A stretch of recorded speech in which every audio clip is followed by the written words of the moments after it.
County Emergency Management Agency. Hold on. My video's starting. Speed test. Hey guys, thanks for joining us. We are here live at the Baldwin County Emergency Management Agency.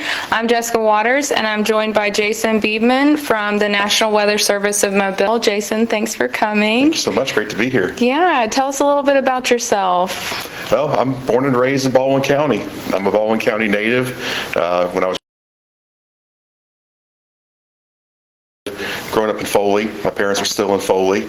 I live on the Eastern Shore now, so Baldwin County's been my place of residence for most of my life. True local. That's right. You know, I went to the University of South Alabama, got my degree in meteorology back in 2003, almost 20 years ago. That's really hard for me to say. It goes quick. It goes really quick. I started my career at Mobile when I was a student. I got the ability to volunteer there.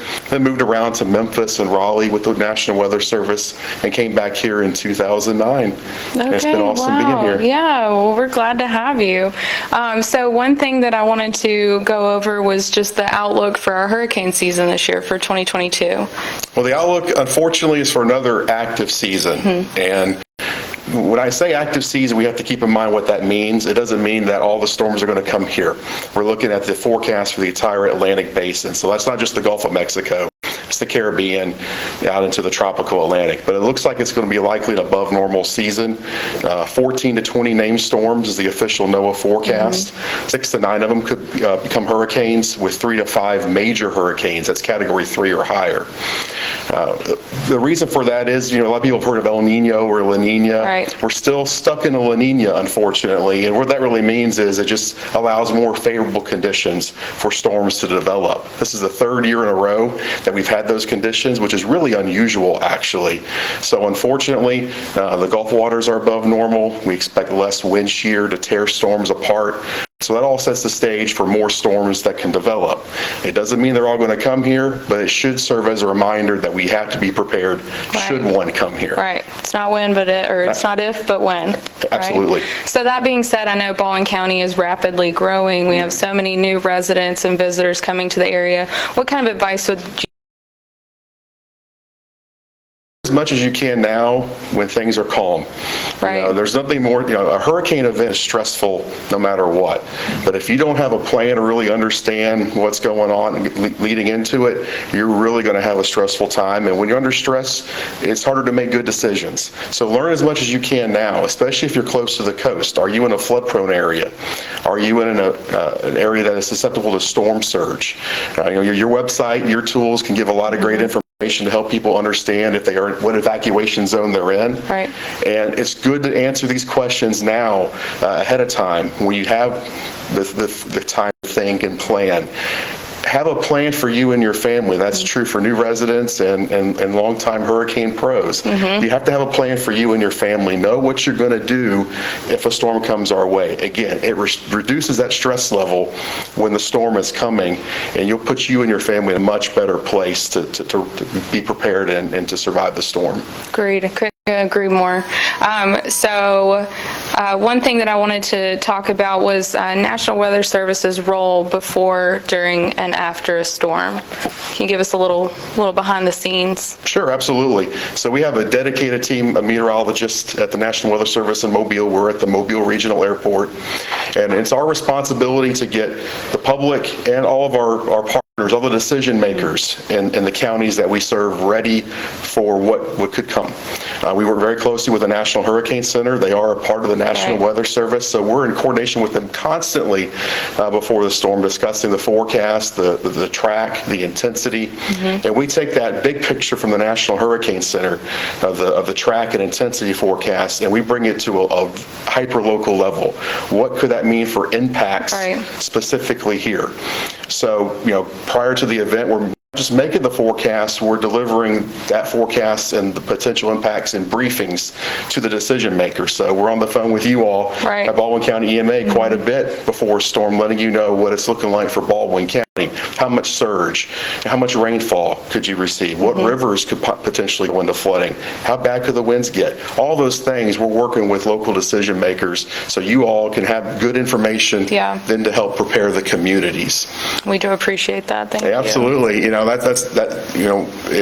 we're part of the community too, right? Right. And so it's a community effort, it's a team effort to get prepared for these storms. And during the storm, when it's making landfall, we're doing many things. We're keeping you all informed of the late-breaking conditions. We're also keeping an eye on potential spin-up tornadoes, areas that we could see flash flooding, and just constantly keeping the public and you all updated as the storm is moving ashore. And then after the storm, it's how we can best assist you all in your recovery and response operations, how we can keep, let the public stay informed of what's happening after the event, because a lot of times we have a lot of loss of power. Is it going to be a really hot stretch that we really need to be mindful of and be prepared for? Things like that. But we're also out doing surveys, too, of the damage. How high did the water get? How high did the storm surge get? We're doing that, trying to compile the historical record for the storm. So it's very busy, no matter if it's before, during, or after the event. Right. Yeah, we were talking a little bit beforehand. How long did you say you were out after Hurricane Sally with the surveys? We did surveys for about 2 weeks of the storm surge. Right.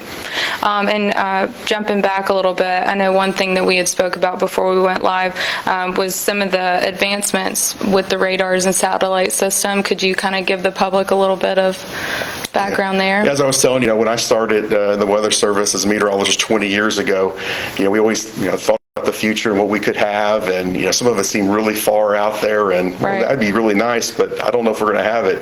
Well, those tools we have now, the advancements in radar in particular, we can see actually within a certain range of the radar debris signatures from tornadoes on the ground. We got such a signature from a tornado that happened here in Baldwin County last year that impacted parts of Summerdale and Robertsdale. Yeah. So we can get confirmation even by radar that a tornado was producing damage. 15 years ago, that was unheard of. Yeah.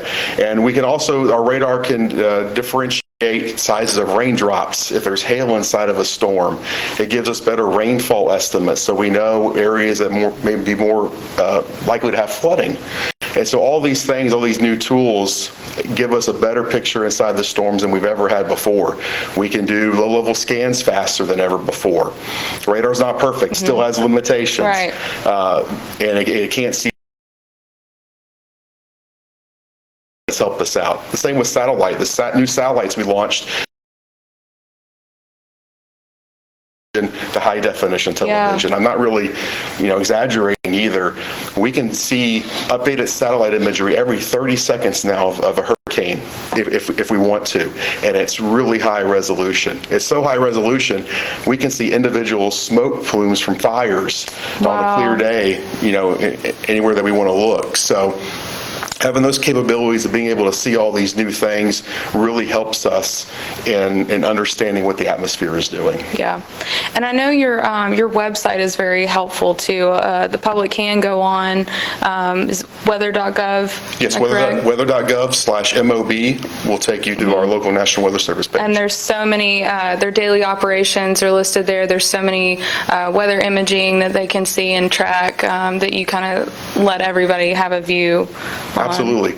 These are, we are a taxpayer-funded agency.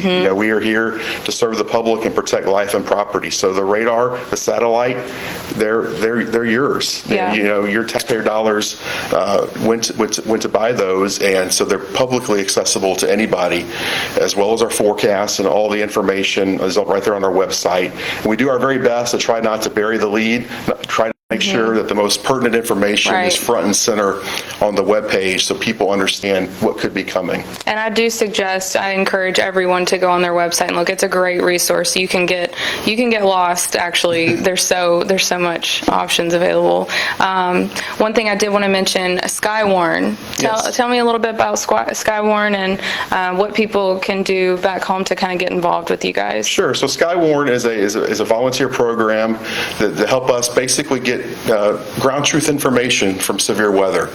I talk about all the great things of radar, but radar can't see what's happening at the ground. Right. We put out warnings and make our best assessment based on the data and the tools that we have of what is likely to be happening on the ground, but we really don't know unless we hear reports, actual ground truth reports. So Skywarn is a program to where we have spotter training, what we call spotter training, storm spotter training,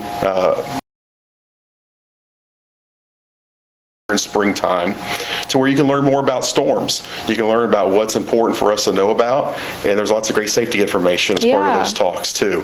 And so that's a great way to go to those classes, and you can sign up as a spotter. And most importantly, give us reports if something's happening. You know, have you seen trees down? Do you have some flooding in your neighborhood? Things like that go a long way to help us help the community as a whole. Right. No, I think that's great. Another question I had was, I know we get lost in terminology sometimes. Could you speak to the difference between a watch, a warning, advisory, any other terminology that would kind of help the public understand some of that? Sure. So watches and warnings, there's always a lot of confusion about what they mean. A watch, in essence, means to be prepared, be on guard, that conditions are becoming more favorable for the potential of whether it be severe weather, hurricane conditions. So if you have a hurricane watch, hurricane conditions are possible within the next 48 hours. If you have a tornado watch, hey, within this time of the tornado watch, it's favorable conditions. So it means to be on guard and be ready to take action if needed. Where the warning says, take action. Now is the time to act. So if we talk about a hurricane warning, for example, we're saying hurricane conditions are likely somewhere within the warning area in the next 36 hours. You need to take all the proper actions planned for a hurricane. Plan for hurricane conditions. If it's a tornado warning, we're saying a tornado is imminent. Get out of bed. Yeah, get out of bed, pay attention to that warning, seek shelter. It's all about having a plan, right? If you have a plan ahead of time, you know what to do when the warning happens. Right. And so that's the difference. Be on guard during the watch, be prepared. A warning, okay, now it's time to take action, invoke my safety plan. Okay. And then aside from storms, I know you do a lot more with the community. I know that y'all are focused on rip currents and heat advisories right now. We all know it's very hot outside. What else are you guys kind of working on over there? Well, this time of year, as you mentioned, rip currents. Rip currents are our number one weather-related killer here on the Gulf Coast. We average 5 fatalities each and every year from just Dauphin Island to Destin.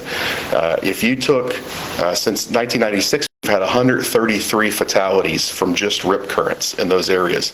That's more than double everything else combined. Right. So if you took all the tropical-related fatalities, storm surge, tornadoes, lightning, you would have to add them up and then basically almost double them to get to what rip currents have caused. So we do a lot of awareness campaigns during this time of year with local communities, but we're also trying to reach people before they come to the coast because it's a lot of visitors that unfortunately get in trouble. Right. We always say it's always a great day to go to the beach, because some days you don't want to get in the water. And that's what we're trying to get as a mindset before people come to the beach, so they can understand these terms. If you've never been to the beach before, you may not even know what a rip current is. So it's a constant challenge for us, and one that we embrace, and trying to find new ways to reach those people. The heat that you mentioned, this time of year, it's always challenging, especially as we kind of get into late July, August. We've been dealing with it for a while. That combined heat stress really can start to add up. So we always make sure to be mindful of that. Lightning's a big thing this time of year. The White House, in an apartment nearby the White House, lightning struck a tree. 2 people under the tree, unfortunately, lost their lives. So, lightning is a challenge. We get a lot of thunderstorms here. Right. And we always say when thunder roars, go indoors, and we mean it, because lightning can strike well away from where the raindrops are falling. So it's during the summertime, everybody thinks of the tropical activity and all that, which we're definitely mindful of and prepared for. But it's these other phenomena as well that we really have to be mindful of and just keep ourselves safe. It's not to scare anybody. It's just more good information helps you be prepared and to be safe for when those things happen. And you can go on weather.gov or our site, baldwincountyal.gov/EMA, for lots of tips, how you can for a storm, tips for dealing with rip currents, heat, awareness, all kinds of safety information on there. So definitely check us out. Feel free to follow us on social media, National Weather Service as well.